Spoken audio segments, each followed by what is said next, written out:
Nagigising ka sa kalagitnaan ng gabi, inaabot ang iyong kapareha. Pero ang katawan mo ay hindi na tumutugon gaya ng dati. Nakakainis ito at minsan nakakahiya pa. Mapapaisip ka, normal lang ba ito dahil sa pagtanda o may magagawa pa ba ako? Ako si Dr. Mohit Kara, isa akong board-certified na urologist at espesyalista sa kalusugan ng kalalakihan na may higit 30 taong karanasan sa pagtulong sa mga lalaking tulad mo, mga ama, veterano at lolo na maibalik hindi lang ang kanilang performance, kundi pati ang kanilang kumpiyansa, dignidad at koneksyon sa kanilang mga kapareha. Karamihan sa mga lalaking lampas 60 ay iniisip na ang problema sa ereksyon ay nangangahulugang kailangan nila ng mas maraming gamot. Pero paano kung ang tunay na sagot ay mas simple, walang gamot, at nasa loob lang na iyong nightstand drawer?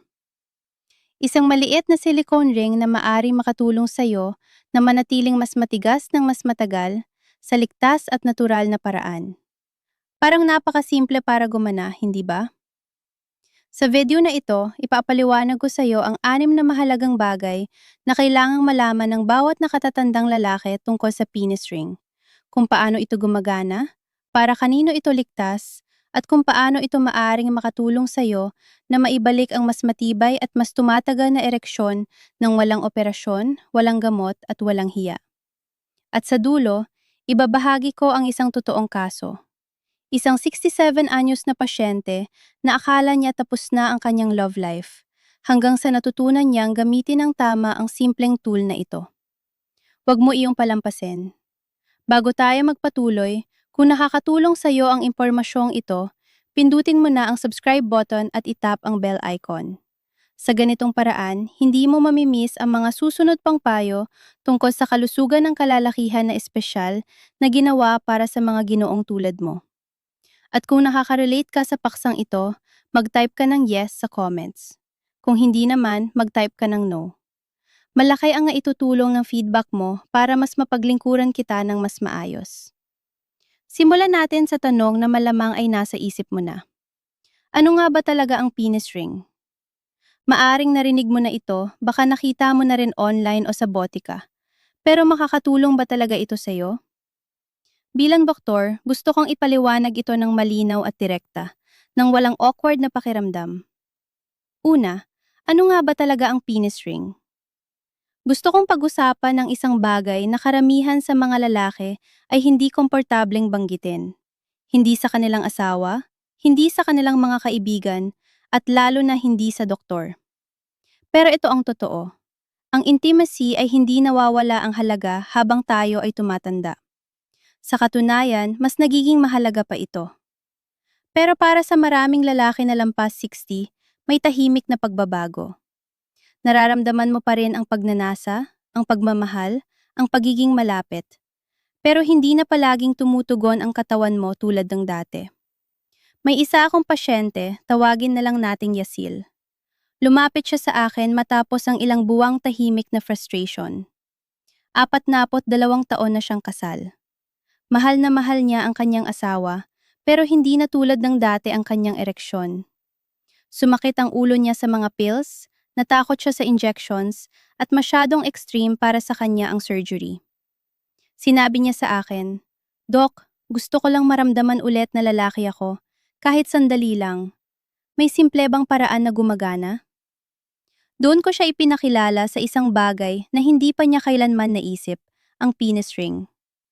Hindi ito gimmick, hindi rin basta laruan, kundi isang tool na suportado ng medisina para makatulong sa ereksyon sa ligtas at natural na paraan. So ano nga ba ito? Isa itong maliit na device, kadalasang gawa sa malambot na silicone o rubber na isinusuot sa base ng ari. Para itong support band.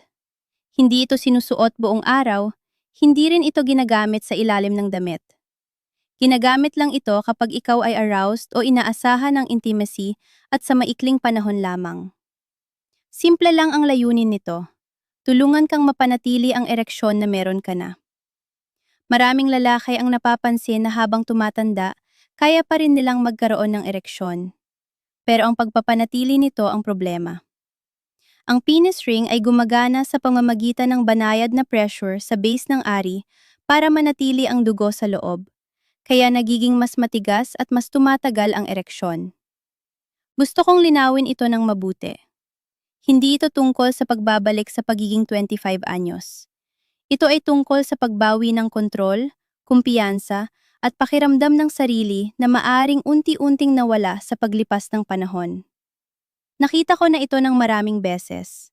Mga lalaking nawalan ng pag-asa at kumpiyansa, pero muling nakatagpo ng saya, koneksyon, at kahit pagiging playful sa kanilang relasyon. Lahat dahil sinubukan nila ang isang bagong paraan. Baka iniisip mo, parang napakasimple naman. Talaga bang may epekto ito? Sasabihin ko sa'yo, nakapagpagamot na ako ng libo-libong lalaki sa buong karera ko. At kahit hindi ito para sa lahat, para sa marami, itong naging unang hakbang sa muling pagbuo ng isang sex life na kasiya siya at walang stress. Discreet ito, abot kaya, at ikaw ang may kontrol. Walang reseta, walang paghihintay, isang simpleng tool na nagbabalik ng kapangyarihan sa iyong mga kamay. At hindi ito nakakahiya. Ang paggamit ng penis ring ay hindi nangangahulugang may sira ka. Ibig sabihin, pinahahalagahan mo ang iyong kalusugan, ang iyong relasyon, at ang iyong kabuuang well-being. Ibig sabihin, handa kang kumilos. Pero paano nga ba talaga gumagana ang maliit na singsing na ito? Ano ang nangyayari sa loob ng iyong katawan na ginagawa itong epektibo, lalo na para sa mga nakatatandang lalaki? Doon papasok ang tunay na paliwanag, at ipapaliwanag ko yon sa susunod. Manatili ka lang dahil ang pag-unawa sa science nito ay maaring magbago ng pananaw mo. Hindi lang tungkol sa ring na ito, kundi sa buong approach mo sa mas maayos at mas tumatagal na intimacy. Kung nandito ka pa rin at nakaka-relate ka sa impormasyong ito, mag-type ka ng yes sa comments para malaman kong kasama pa rin kita. Ngayon, magpatuloy tayo sa pangalawang mahalagang punto. Ikalawa, paano ito gumagana? Ang science sa likod ng ring. Ngayong naiintindihan mo na kung ano ang penis ring, pag-usapan naman natin kung paano ito talaga gumagana. Hindi lang sa teorya, kundi sa loob mismo ng iyong katawan, sa mga bahaging mahalaga pagdating sa intimacy at kumpiyansa. Isipin mo ito sandali. Para kang bumalik sa edad na 30. Nararamdaman mo ang pagnanasa, naa-arouse ka, at gumagana ang lahat ng maayos. Malayang dumadaloy ang dugo papunta sa ari, mabilis itong napupuno, at nananatiling matigas, steady, at maaasahan. Yon ay dahil ang iyong mga blood vessels, parehong arteries at veins, ay gumagana sa perpektong balanse. Ang mga arteries ang nagdadala ng dugo papasok. Ang mga veins naman ang nagpapanatili nito roon hanggang sa matapos ang sandali. Pero habang tayo ay tumatanda, at natural lang ito, hindi ito kabiguan, unti-unting nagbabago ang balanse na yon. Nagiging mas hindi epesyente ang mga arteries, kadalasan dahil sa mga kondisyon tulad ng high blood pressure, diabetes, o kahit matagal na paninigarilyo. Pero mas mahalaga, nawawala ang tono ng mga veins. Hindi na nila napipigilan ang dugo gaya ng dati. Kaya kahit ma-arouse ka pa, masyadong mabilis na umaalis ang dugo. Ang resulta, nawawala ang ereksyon bago ka pa handa. Sa medisina, tinatawag namin itong venous leak. At gusto kong maging malinaw, isa ito sa pinakakaraniwang sanhi ng erectile difficulties sa mga lalaking lampas 60. Halos araw-araw ko itong nakikita sa klinika ko. Ang magandang balita, isa rin ito sa mga pinaka-manageable kung alam mo kung ano ang gagawin. Dito pumapasok ang penis ring. Kapag isinusuot ito ng tama, sakto lang ang higpit, hindi masyadong mahigpit, manayad ditong kinokompress ang base ng ari. Hindi ang buong bahagi, kundi sapat lang sa lugar kung saan matatagpuan ang mga veins. Ang compression na yon ay parang stopper. Pinapabagal nito ang paglabas ng dugo mula sa ari, kaya nananatiling mas puno at mas matigas ito ng mas matagal. Hindi nito ginagawa ang ereksyon. Ang bahaging yon ay nanggagaling pa rin sa arousal at stimulation. Pero tinutulungan ka nitong mapanatili ang ereksyon. Binibigyan ka ng mas maraming oras, mas kontrol, at mas kumpiyansa. Naalala ko ang isang pasyente na si George, 71 taong gulang, na biyudo na sa loob ng ilang taon at ngayon ay nasa isang bagong relasyon. Sinabi niya sa akin, "Doc, na-e-excite naman ako. Totoo. Pero ang bilis mawala. Sinasabi niyang okay lang, pero nahihiya ako. Nang ipaliwanag ko sa kanya ang science sa likod ng Venus leak, nakita kong nagliwanag ang kanyang mga mata. Hindi dahil naintindihan niya ang lahat ng termino, kundi dahil napagtanto niyang hindi niya kasalanan. Wala ito sa isip niya, hindi ito kahinaan. Ito ay pisyolohiya at may solusyon. Sinubukan namin ang penis ring kasama ng isang simpleng vacuum device para matulungan siyang magsimula. Pagkalipas ng ilang linggo, bumalik siya na may luha sa mga mata. Hindi lang dahil gumana ang device, kundi dahil sa unang pagkakataon sa loob ng maraming taon, naramdaman niyang muli siyang ganap na lalaki. May kakayahan, may koneksyon, buo. Yan ang kapangyarihan ng pag-unawa sa kung ano ang nangyayari sa loob ng iyong katawan. Ang kaalaman ay nag-aalis ng hiya. Pinapalitan nito ang frustration ng aksyon. At igit sa lahat, binubuksan nito ang mga pintuan na akala mo ay tuluyan ng sarado. Makikita mo, ang penis ring ay hindi ginagamot ang pinakaugat ng kondisyon, pero minapapatulap ng reading glasses na tumutulong sa paningin o tungkod na tumutulong sa balanse. Ang maliit na singsing na ito ay sumusuporta sa kung ano pa ang kaya ng iyong katawan.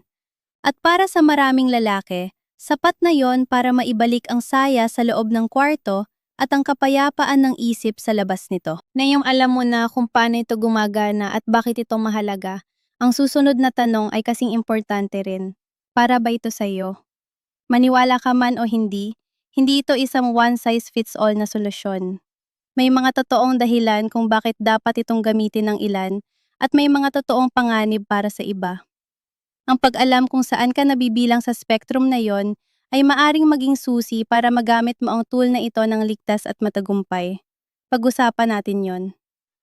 Ikatlo, sino ang dapat at hindi dapat gumamit ng penis ring? Hindi pare-pareho ang landas ng bawat lalaki at hindi rin lahat ng solusyon ay akma sa bawat sitwasyon. Yan ang natutunan ko matapos ang ilang dekada sa medisina. At pagdating sa penis rings, ang pinakamahalagang tanong ay hindi lang kung paano ito gumagana, kundi kung para kanino talaga ito. Dahil kapag ginamit ng tama, maari nitong ibalik ang kumpiyansa at pagiging malapit. Pero kapag ginamit ng pabaya o ng maling tao, maari itong magdulot ng mas maraming problema kaysa benepisyo. Hayaan mong ikwento ko sa iyo si Frank, isang retiradong guro, 68 taong gulang, na pumunta sa akin matapos subukan ang mga prescription ED pills. Nagdulot ang mga ito ng matitinding side effects, sakit ng ulo, pamumula ng balat, at mabilis na tibok ng puso. Nahihiya siya, hindi lang dahil hindi gaanong nakatulong ang mga pills, kundi dahil akala niya ay umabot na siya sa dulo ng daan, na ang kanyang sex life, tulad ng kanyang karera, ay tapos na. Pero hindi yon ang katotohanan. Sa totoo lang, si Frank ay isang ideal na kandidato para sa penis ring. Kaya pa rin niyang magkaroon ng ereksyon, pero hindi ito tumatagal. Wala siyang nerve damage o malubhang problema sa sirkulasyon, at hindi rin siya umiinom ng mga gamot na maaring magdulot ng panganib. Para sa mga lalaking tulad niya na nakakaranas ng mild hanggang moderate erectile dysfunction, lalo na kung dulot ng venous leak, ang penis ring ay maaring maging isang simpleng paraan na walang gamot para mapanatili ang tigas sa panahon ng intimacy. Inirerekomenda ko rin ang penis ring sa mga lalaking may performance anxiety. Hindi dahil hindi sila ma-arouse, kundi dahil nawawala ang kanilang kumpiyansa habang nasa kalagitnaan. Ang stress na ito ay lumilikha ng isang paulit-ulit na cycle. Ang pag-aalala ay nagdudulot ng pagkawala ng ereksyon, at ang pagkawala naman ay lalo pang nagpapalakas ng pag-aalala. Ang ring ay nagbibigay ng pisikal na reassurance, parang training wheels para sa isipan.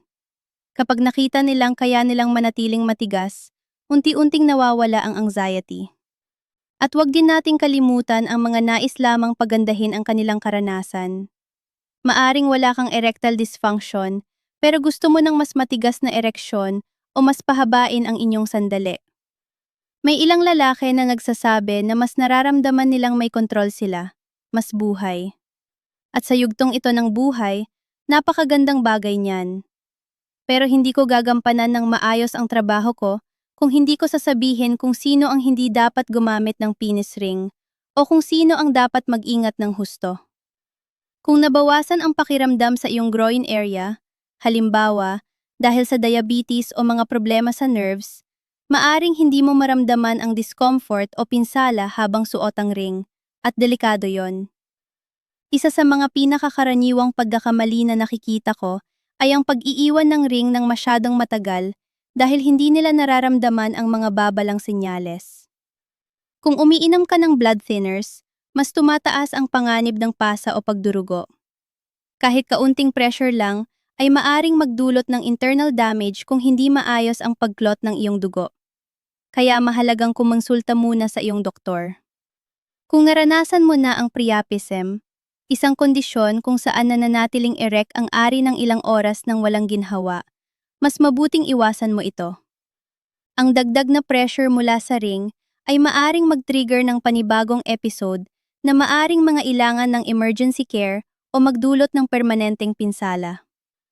At panghuli, kung mayroon kang problema sa memorya o madali kang makatulog pagkatapos ng intimacy, lalo na kung may kasamang alak o iba pang substances, maaring hindi ligtas para sa iyo ang paggamit ng ring. Kailangan itong alisin sa loob ng 30 minuto upang maiwasan ang pinsala sa tissue. Ang pagkalimot na suot mo pa ito ay maaring magdulot ng seryosong konsekwensya. Alam kong parang marami itong dapat tandaan, pero ito ang totoo. Ang penis ring ay hindi magic na solusyon. Isa itong tool. At tulad ng anumang tool, mas nagiging epektibo ito kapag ginamit ng may pag-iingat, malinaw na layunin, at sapat na kaalaman. Kung iniisip mong subukan ito, maging tapat ka sa sarili mo. Ikaw ba ang uri ng lalaking seryoso sa kanyang kalusugan? Handa ka bang matuto, sumunod sa tamang paraan, at gamitin ang tool na ito ng may respeto? Kung oo, maaring isa ito sa mga pinaka-empowering na desisyon na gagawin mo. Pero kahit ikaw ay perpektong kandidato, may mga safety rules na dapat sundin ng lahat. Mga alituntunin na maaring maging kaibahan sa pagitan ng isang ligtas at kapaki-pakinabang na karanasan at isang emergency na sitwasyon. Hindi ito pananakot. Ito ay simpleng matalinong gabay na dapat malaman ng bawat lalaki bago gumamit ng ring. Sa susunod na bahagi, ipapaliwanag ko ng detalyado ang mga patakarang yon at kung paano mo mapoprotektahan ang sarili mo habang nakukuha ang pinakamainam na benepisyo mula sa maliit ngunit makapangyarihang device na ito. Kung nanonood ka pa rin at nakakatulong sa iyo ang impormasyong ito, mag-type ka ng number 1 sa comments para malaman kung nandito ka at engage ka pa rin. Magpatuloy tayo sa susunod na punto. Ika-4, kaligtasan. Una sa lahat, ang dapat malaman ng bawat lalaki. Sa buong karera ko, tinulungan ko ang maraming lalaki na magkaroon ng mas buo at mas malusog na buhay. Pero kung may isang bagay akong natutunan sa paglipas ng mga taon, ito yon. Walang anumang tool, gaano man ito ka-promising, ang dapat gamitin kung hindi ito gagamitin ng ligtas. At pagdating sa penis rings, napakahalaga ng prinsipyong ito. Nasaksihan ko mismo kung paano ang isang bagay na dinesenyo para magbalik ng kumpiyansa ay maaring mauwi sa seryosong medical emergency dahil lang sa kakulangan ng kaalaman o pag-aakalang hindi sila sakop ng mga patakaran. Hindi ko makakalimutan ang isang lalaking dinala sa emergency room noong ako ay nasa residency pa. Nasa huling bahagi na siya ng kanyang 60s at gumamit ng improvised na ring na ginawa niya mula sa plastic na bote ng soda. Wala siyang intensyong saktan ang sarili niya. Sinubukan lang niyang maging creative, marahil ay makatipid pa.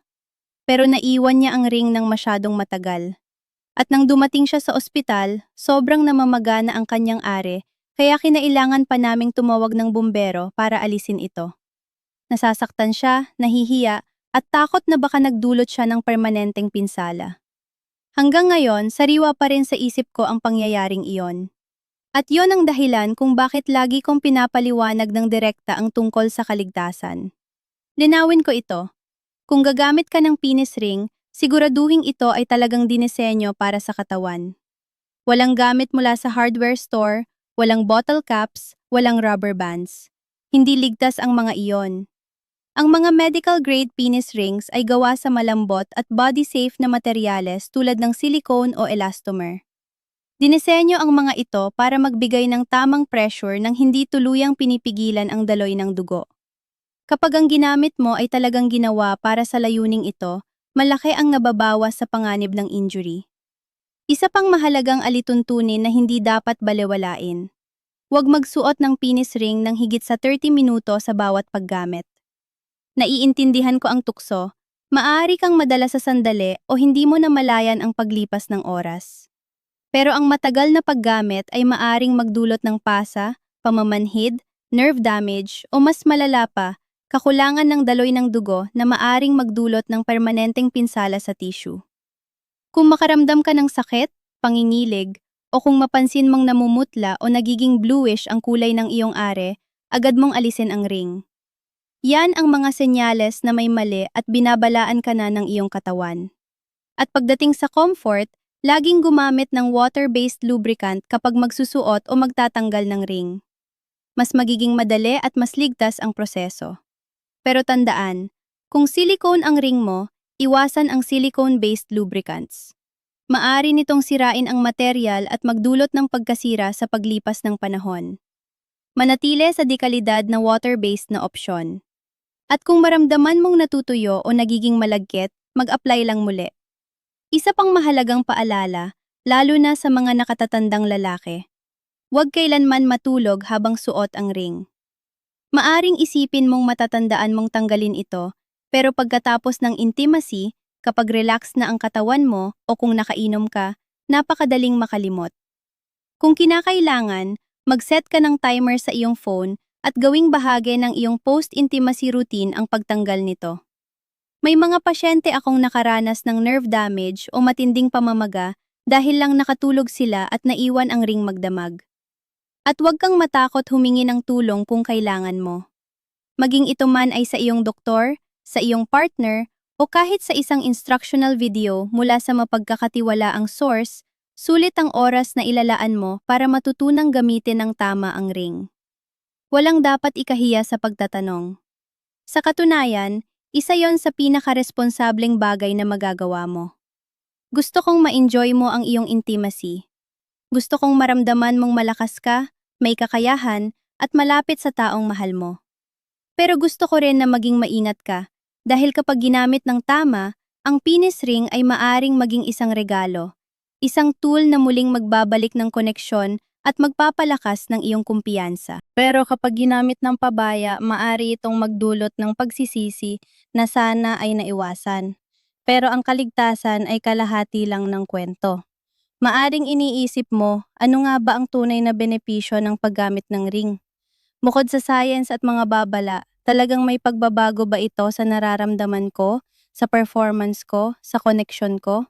Sa susunod na bahagi, ibabahagi ko kung bakit napakaraming lalaki ang nagsasabing nakapagbago ng buhay nila ang simpleng tool na ito, at kung paano ito maaring maging susi para mabuksan ang mas kasiya-siya at mas kumpiyansang bersyon ng sarili mo. Manatili ka lang dahil dito talaga nagsisimula ang pagbabago. 5. Bakit gustong-gusto ito ng ilang lalaki? Ang tunay na mga benepisyo. May isang sandali sa klinika ko na talagang pinahahalagahan ko. Iyong bumabalik ang isang lalaki. Karaniwan na sa huling bahagi ng 60s o 70s, matapos subukan ang isang bagay na dati niyang pinagdududahan. Medyo mas tuwid ang kanyang tindig. Iba ang ningning ng kanyang mga mata. May kumpiyansa na hindi mo mapagkakamali. At kapag umupo siya, hindi siya nagsisimula sa reklamo o tanong. Nagsisimula siya sa isang tahimik na ngiti. Doon ko alam na gumana ito. Hindi lang ang produkto, kundi ang pakiramdam. Ang pag-asa, ang pagbabalik ng isang bagay na akala niya ay tuluyan ng nawala. Yan ang madalas na karanasan sa paggamit ng penis rings. Para sa maraming lalaki, higit pa ito sa pisikal na pagbabago. Nagbibigay ito ng mas malalim na epekto. Isang pagbabago sa pag-iisip, pakiramdam ng kontrol, at muling pagkonekta sa kanilang partner at sa kanilang sarili. At kahit maliit at simple ang mga device na ito, ang epekto nito ay maaring maging napakalalim. Isa sa pinakamalaking benepisyo ay ang pagiging non-invasive ng penis rings. Walang operasyon, walang karayom, walang komplikadong medical procedures. Para sa mga lalaking nag-aalinlangan sa pag-inom ng gamot, lalo na kung nakaranas na ng hindi magandang reaksyon sa ED pills o may ibang kondisyon sa kalusugan, ang ring ay nagiging mas ligtas at mas banayad na opsyon. Hindi mo binabago ang katawan mo. Sinusuportahan mo lang ito kung saan ito nangangailangan. Drug-free din ito na napakahalaga lalo na sa mga nakatatanda na umiinom na ng iba't ibang gamot tulad ng para sa blood pressure, diabetes o blood thinners. Marami sa aking mga pasyente ang ayaw ng magdagdag pa ng isa pang pill o makaranas ng side effects tulad ng sakit ng ulo, baradong ilong o pagkahilo. Sa penis ring, walang chemical na pumapasok sa katawan mo. Isa itong pisikal na solusyon sa isang pisikal na hamon. Isa pang malaking benepisyo ay ang pagiging abot kaya at madaling mahanap ng penis rings. Habang ang mga gamot ay maaring umabot sa daan-daang halaga sa paglipas ng panahon, ang isang dekalidad na ring ay maaaring mas mababa sa $50 at para sa ilang lalaki, isang beses lang nila itong kailangang bilhin. Walang pakikipaglaban sa insurance, walang paghihintay sa butika. Bibilhin mo lang ito, aaralin kung paano gamitin, at ikaw na ang may kontrol. May ilan pang mas bagong uri ng rings na may smart features, tulad ng pag-track ng firmness ng ereksyon o kung gaano ito katagal. May mga pasyente akong gumagamit nito para ma-monitor ang kanilang progreso at tinadala pa ang data sa aming mga consultation. Nagbubukas ito ng panibagong antas ng usapan tungkol sa sexual health. Hindi lang gumagana o hindi, kundi may konkretong sukatan kung ano ang nagbabago at gumaganda. Pero higit sa lahat ng iyon, ito ang madalas kong marinig. Naramdaman kong ako ulit ang sarili ko. May dignidad sa pakiramdam na alam mong kaya mo pa ring magpakita para sa iyong partner. Hindi lang pisikal, kundi emosyonal din. Iyong kakayahang mangguna, makaramdam ng saya, makakonekta, at maging present sa sandali ng walang kaba o interruption. Iyon ang tunay na punto nito. May isang mag-asawa akong naalala, mahigit 40 taon ng kasal, na sabay pumunta sa akin. Nahihiya magsalita ang asawa, pero hinawakan siya ng kanyang misis at sinabi, "Gusto lang naming maging malapit ulit." Matapos niyang subukan ang penis ring sa unang pagkakataon, sinabi niya sa akin, "Hindi lang ito tungkol sa sex. Iyong paghiga namin pagkatapos, hindi ko na iniisip kung nabigo ko siya. Naramdaman kong ipinagmamalaki ko ulit ang sarili ko." Napakalakas na bagay niyon. Hindi dahil ginawa ng ring ang lahat, kundi dahil binigyan siya nito ng pagkakataon na maging buo sa sandali. Walang takot, walang frustration. At hindi mo kailangang nasa isang relasyon para makinabang dito. Maraming nakatatandang lalaki ang gumagamit ng penis rings para sa solo intimacy. Paraan ito para manatiling konektado sa sarili mong katawan, mapanatili ang daloy ng dugo, at mapangalagaan ang pakiramdam ng kontrol sa sarili mong karanasan.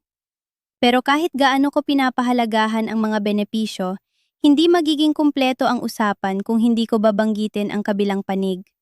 Dahil kahit maraming pangako ang penis rings, hindi ito perpekto. Sa katunayan, may ilang lalaki na nakakaramdam ng discomfort, frustration, o kahit panghihina ng loob. Lalo na kung hindi tama ang napili nilang uri o sukat. Bago ka magmadaling bumili, may ilang karaniwang downside na dapat mong malaman. At sa susunod na bahagi, ipapaliwanag ko kung ano ang mga iyon at kung paano mo maiiwasan ang mga pinakakaraniwang pagkakamali na ginagawa ng mga lalaki sa paggamit nito. Makakatulong ito para makatipid ka ng oras, pera, at maiwasan ang hindi kinakailangang sakit. Kaya manatili ka lang sa panunood. 6. Ang mga kahinaan. Ano ang dapat mong bantayan? Sa tuwing nagre-rekomenda ako ng bagong treatment o tool sa aking mga pasyente, sinisigurado kong maging tapat ako. Hindi lang tungkol sa kung ano ang gumagana, kundi pati na rin sa kung ano ang maaring magkamali. Dahil aminin natin, walang perpekto sa buhay, lalo na pagdating sa kalusugan. Hindi rin naiiba ang penis rings. Bagamat maraming lalaki ang nagsasabing na kapag bago ito ng kanilang buhay, may mga tunay na downside na kailangan mong pag-isipan bago magdesisyon kung ito ba ang tamang landas para sa'yo. Ang unang isyung madalas lumabas ay ang discomfort. Kapag masyadong masikip ang ring, at ito ang karaniwang pagkakamali ng maraming nagsisimula, maaari itong magdulot ng sakit, pamamanhid, o panlalamig ng are. Yan ang paraan ng katawan mo para sabihing, medyo bawasan mo. Pero sa mismong sandali, lalo na kapag nararamdaman mo ang pressure na mag-perform, madaling balewalain ang mga babalang iyon. May ilang lalaki na tinitiis ito, iniisip na mas maraming pressure ay mas maganda ang resulta. Hindi yun totoo. Ang layunin ay hindi pigilan ang daloy ng dugo, kundi suportahan ito.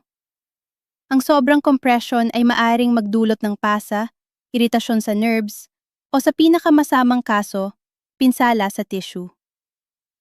Isa pang hamon ay ang tamang sukat. Hindi lahat ng penis ring ay adjustable.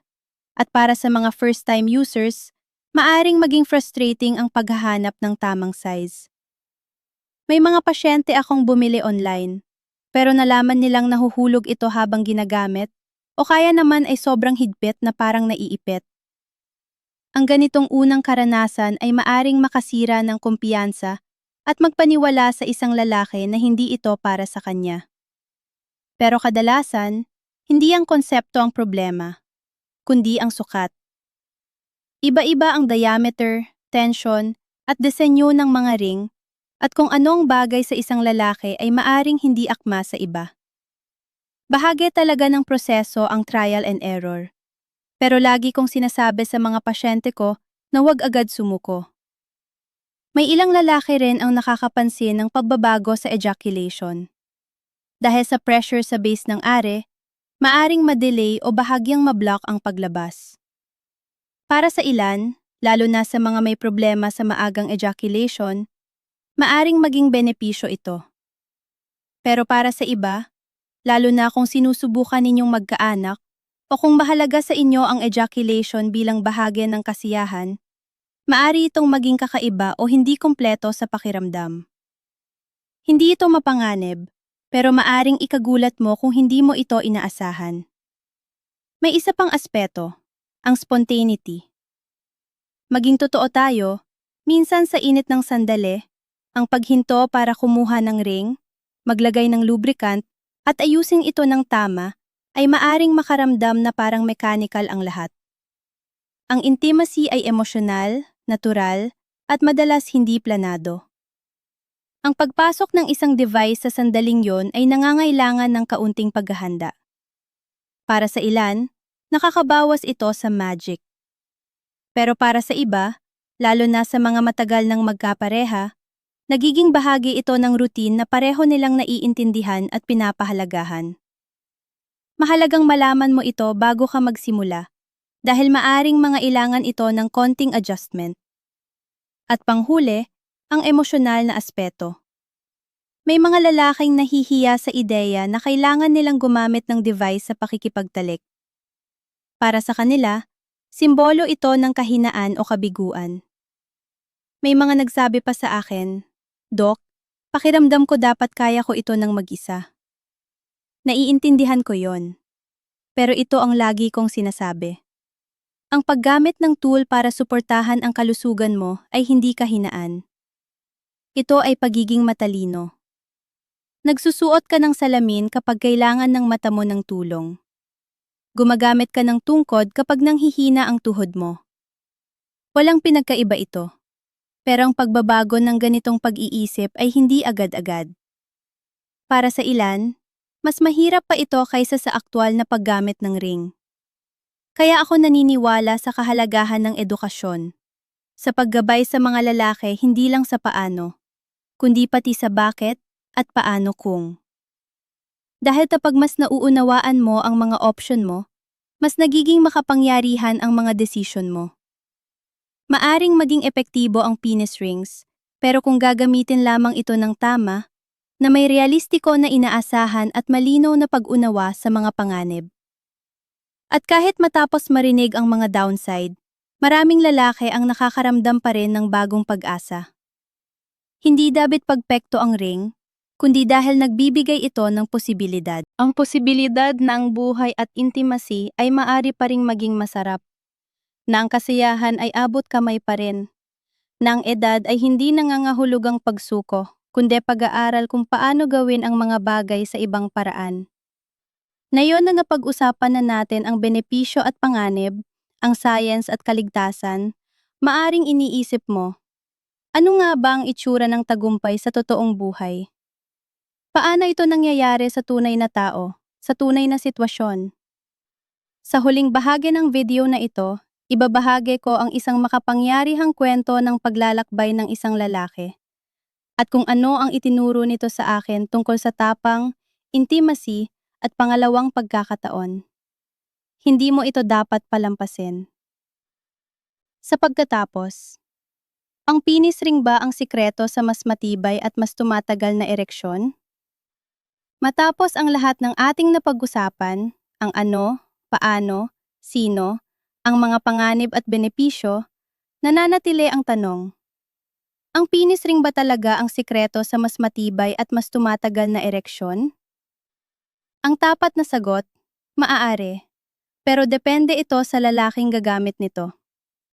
Sa loob ng maraming taon, nakaharap ko ang libo-libong lalaki, iba't ibang pinagmulan, estado sa buhay, at personalidad.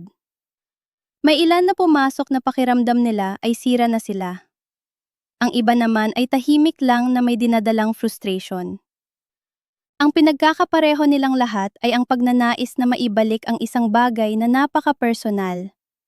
Ang kakayahang makaramdam, makakonekta, at maipahayag ang sarili ng may kumpiyansa at pagiging malapit. At sa maraming pagkakataon, ang isang simpleng bagay tulad ng tamang sukat ng penis ring ay naging bahagi ng kanilang pagbabalik sa dating sigla. Sinimulan natin ang usapang ito sa kung ano ang penis ring. Isang maliit, body-safe na device na isinusuot sa base ng ari upang makatulong na mapanatili ang tigas. Napag-usapan natin kung paano ito gumagana, gamit ang banayad na pressure para pabagalin ang paglabas ng dugo mula sa ari. Para sa mga lalaking may venous leak o mas magagaan na uri ng erectile dysfunction, ang simpleng pagbabagong ito sa daloy ng dugo ay maaring magdulot ng malaking pagkakaiba sa performance. Tiningnan din natin kung sino ang maaring makinabang dito. Mga lalaking kaya pa ring magkaroon ng ereksyon pero hindi ito napapanatili, mga gustong palakasin ang sensation, o mga nahaharap sa performance anxiety. Kasabay nito, nilinaw ko rin kung sino ang dapat mag-ingat. Mga may problema sa nerves, umiinom ng blood thinners, o mga nahihirapang tandaan na alisin ang ring sa tamang oras. Isa itong tool, hindi himala. At tulad ng anumang tool, kailangan nito ng kaalaman, pasensya, at self-awareness para magamit ng ligtas. Tinalakay din natin ang mahahalagang safety guidelines. Walang improvised na ring, walang metal o plastic, at walang anumang hindi madaling alisin. Huwag kailanman isuot ng higit sa 30 minuto. Laging gumamit ng water-based lubricant. At higit sa lahat, pakinggan ang iyong katawan. Ang mga patakarang ito ay hindi opsyonal. Ito ang hangganan sa pagitan ng benepisyo at pinsala. Pagkatapos, pinag-usapan natin kung bakit gustong-gusto ito ng maraming lalaki. Dahil gumagana ito. Dahil ito ay non-invasive, walang gamot, abot kaya, at kadalasang discreet. Dahil binibigyan sila nito ng pagkakataong maibalik ang akala nila ay nawala na. Hindi lang sexual performance, kundi pati emosyonal na intimacy, pisikal na kontrol, at oo, kahit ang saya. Nakita ko mismo kung paano ang maliit na tool na ito ay nagbigay ng lakas ng loob sa mga lalaki para muling mag-initiate ng haplos, yakapin ang kanilang partner ng mas matagal, at humiga pagkatapos ng may pakiramdam ng pagmamalaki sa halip na paghini ng paumanhin. Pero hindi ko rin itinago ang mga kahinaan. Discomfort, maling sukat, pagbabago sa ejaculation, pangangailangan ng paghahanda, at ang mental na hamon ng pagtanggap ng tulong. Lahat ng ito ay totoo. At kung hindi ka handa, maaari nitong gawing frustrating ang karanasan. Pero kapag pumasok ka rito na may tamang pag-iisip, sapat na kaalaman, at tamang produkto, ang mga kahinaang yon ay nagiging manageable. At kadalasan, tuluruyan pa nang nawawala. Gusto kong iwan ka sa isang kwento. Hindi pa nagtatagal, mayor lalaking nasa 70s ang pumunta sa akin. Kakakasal lang niya muli matapos mawala ang kanyang asawa na kasama niya sa loob ng 40 taon. Muli siyang umibig, pero kasabay nito, nakaramdam siya ng matinding hiya dahil hindi niya mapanatili ang ereksyon. Sinabi niya sa akin, matagal kong hinintay na maramdaman ito ulit, tapos na yon parang binibigo ako ng katawan ko. Nag-usap kami ng bukas at tapat tungkol sa lahat ng kanyang opsyon. Medyo nag-aalangan siya sa paggamit ng penis ring, pero sinabi niyang susubukan niya. Pagkalipas ng ilang linggo, bumalik siya. Mas magaan ang boses niya. Ngumiti siya at sinabi, natawa kami, hindi kami nagmadali, at naramdaman kong buo ako. Hindi inayos, kundi ako lang ulit. Iyon ang tunay na punto nito. Hindi pagiging perpekto. Hindi pagbabalik sa kabataan. Hindi performance para sa ego.